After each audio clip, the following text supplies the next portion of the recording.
Council, and I now give the floor to the representative of the Syrian Arab Republic.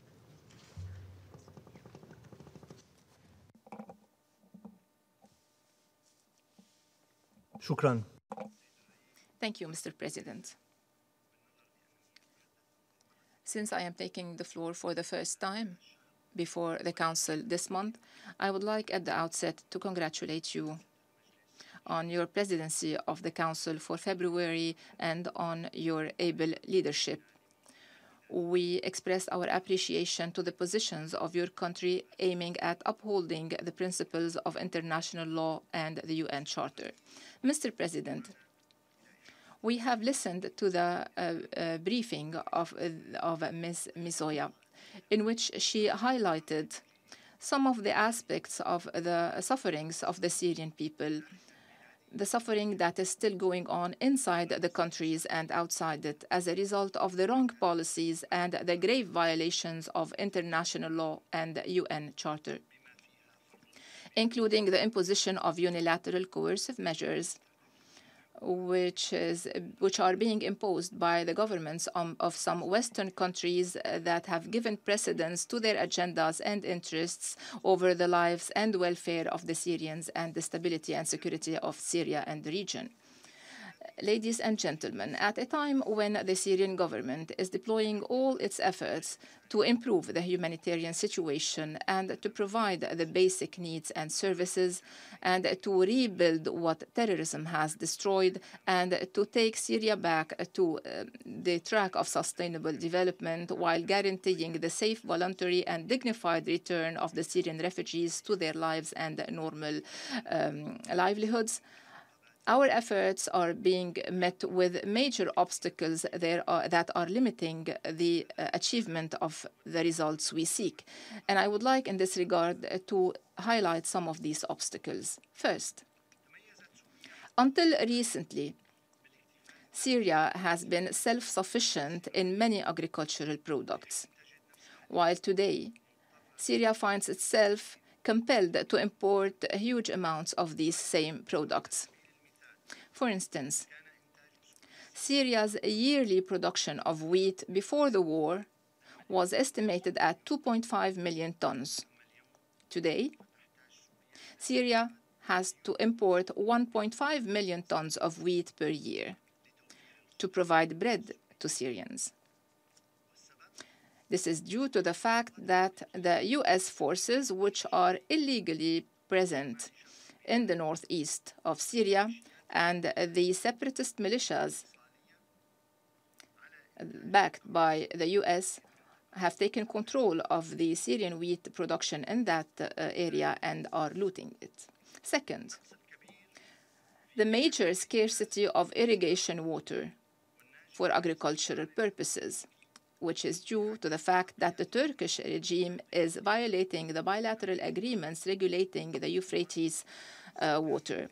Besides the fact that they are using water as a weapon against the civilians and depriving more than 1 million Syrian citizens from access to drinking water.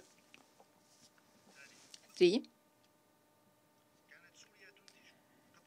Before the crisis, Syria used to produce 9,500 megawatts of electrical power. Today, its production does not exceed 2,600 megawatts. This deficit in electricity generation is due to the fact that the US occupation forces are looting our oil and gas pipelines. Besides the crimes committed by terrorist organizations and the aggressions launched by the illegitimate international coalition and which have greatly damaged the power generation plants and the transmission and distribution networks, leading to the decommissioning of 50% of our network. And this has deprived the Syrians from heating in this winter season. 4.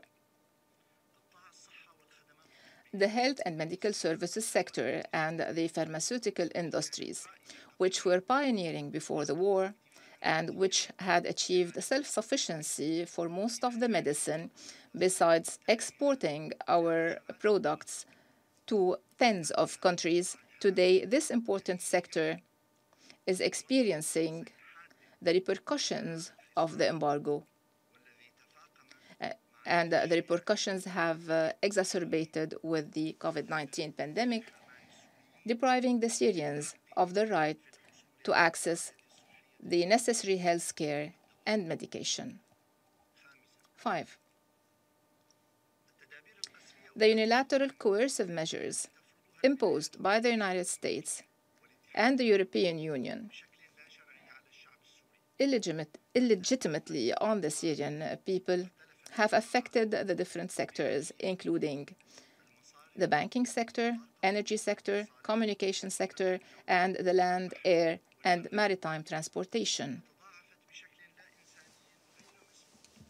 The consequences have been exacerbated in the recent years, leading to furthering the humanitarian sufferings of the Syrians and to a regression in the sustainable development indicators in Syria after we had achieved a notable progress before 2011 with an economic growth of 9%. The consequences of these illegitimate measures imposed on Syria have also affected the work of the UN organizations and other international organizations operating in Syria. Whereas the cost of the food basket provided by the WFP has increased fivefold, and its nutritional value has dropped to less than the half. Exchange rates have also increased, as well as inflation, while the purchasing power collapsed. And it is worth noting that some Western countries, which had deliberately harmed the Syrian economy, are complaining from the fluctuations in the exchange rate of our national currency. Mr. President, 8 months after the Security Council adopted Resolution 2585, and during all that period, Syria has been greatly cooperative and has provided a lot of support to the United Nations to implement that resolution, especially with regard to accessing humanitarian especially with regards to cross-line access and early recovery projects. We have waited too long, but our frustration is as great as our suffering. We have reached the end of the month of February, and the resolution's mandate only has 4 months still. Unfortunately, we haven't witnessed any progress in the implementation of the early recovery projects. This is due to the lack of the political will in some Western countries to implement the substance of the resolution that was unanimously adopted. We haven't seen any enhancement of the cross-line work either. While 16 convoys, including 1,261 trucks, were sent across the borders in December and January alone,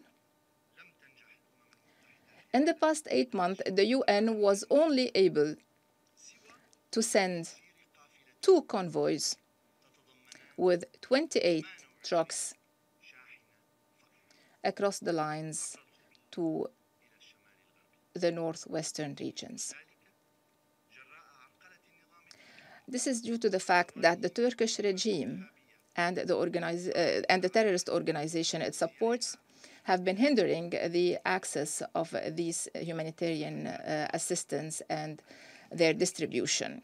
It is clear now that the Turkish government, which is the sponsor and protector of the Nusra Front and other terrorist organizations controlling Idlib and its neighborhood, are hindering the implementation of the working mechanism across those lines in order to protect their own interests and what they are achieving from this cross-line mechanism.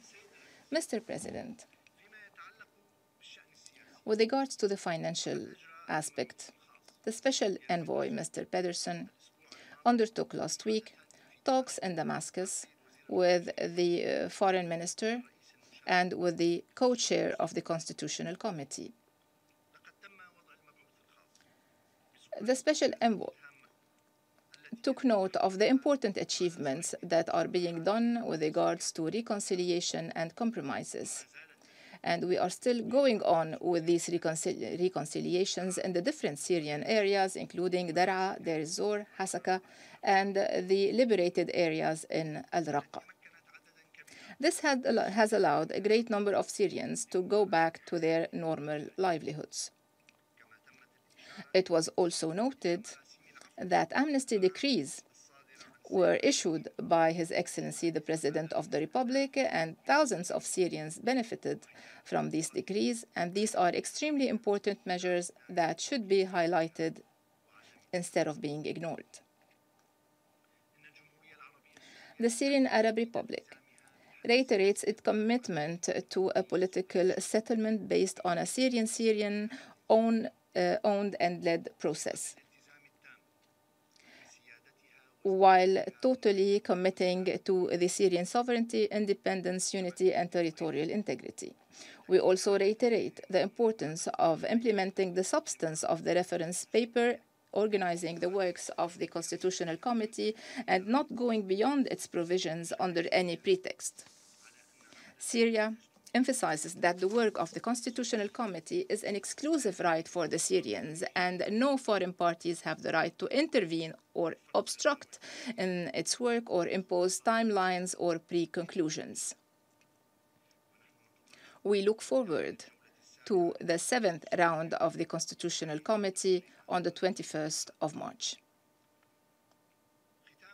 To conclude, Mr. President, Syria reiterates the importance of a realistic approach to improve the humanitarian situation in Syria and to restore peace and stability. By changing the current political approach and undertaking rational talks based principally on achieving the interest of the Syrian people and leading to ending the Turkish, American, and Israeli foreign occupation of the Syrian territories, and ending their continuous hostilities and aggressions against the Syrian sovereignty, and ending their sponsoring of terrorist organizations and separatist militias. It also requires closing all the illegitimate camps on the Syrian territories and deporting the foreign terrorists and their families from Syria and sending them back to their mother countries. It also requires ending the dangerous attempts at recycling terrorists and the immediate and unconditional lifting of the embargo imposed by the US and Europe on Syria, and supporting the efforts of the Syrian state to achieve sustainable development, to improve the humanitarian situation, and to provide the basic services. Thank you, Mr. President. I thank the representative of the Syrian